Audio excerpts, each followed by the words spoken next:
ఎంతో ప్రతిష్టాత్మకంగా నిర్మించిన డబుల్ బెడ్రూమ్ ఇళ్లు లబ్ధిదారులకు అందచేయకపోవడంతో పాడైపోతున్నాయని ఆదిలాబాద్ ఎమ్మెల్యే పాయల్ శంకర్ ఆవేదన వ్యక్తం చేశారు. ఆదిలాబాద్ జిల్లా కేంద్రంలోని ఆర్కే కాలనీలో ఖాళీగా ఉన్న డబుల్ బెడ్రూమ్ ఇళ్లను సందర్శించిన ఆయన శానిటేషన్ సామాగ్రి, కిటికీలు, ఎలక్ట్రిక్ పరికరాలు, పైప్ లైన్లు ఇప్పటికే పనికిరాకుండా పోయాయని, నాణ్యత లేకుండా కట్టడం వల్లే ఈ పరిస్థితి దాపురించిందని అన్నారు. ఇప్పటికైనా డబుల్ బెడ్రూమ్ ఇళ్లకు మరమ్మతులు చేసి లబ్ధిదారులకు అందచేయాలని రాష్ట్ర ప్రభుత్వానికి విజ్ఞప్తి చేశారు.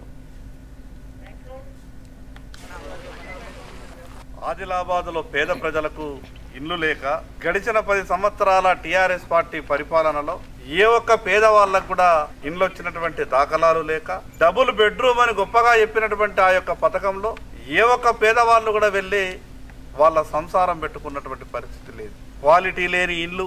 అదేవిధంగా ఈరోజు ఆ ఇళ్ల పరిస్థితి చూస్తే శానిటేషన్ వ్యవస్థ లేదు.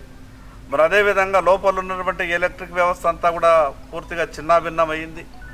పెట్టినటువంటి డోర్లు కూడా ఊడిపోయి, పెట్టినటువంటి కిటికీల అద్దాలు లేక, మంచినీటి సరఫరా లేక, ఇండ్లు పూర్తిగాక దాదాపు 9.5 సంవత్సరాల నుండి మాకెప్పుడు వస్తాయో పేదలకు ఇండ్లని వాళ్ళు కలలు కన్నటువంటి డబుల్ బెడ్రూమ్ ఇంకా కలలుగానే ఉన్నది.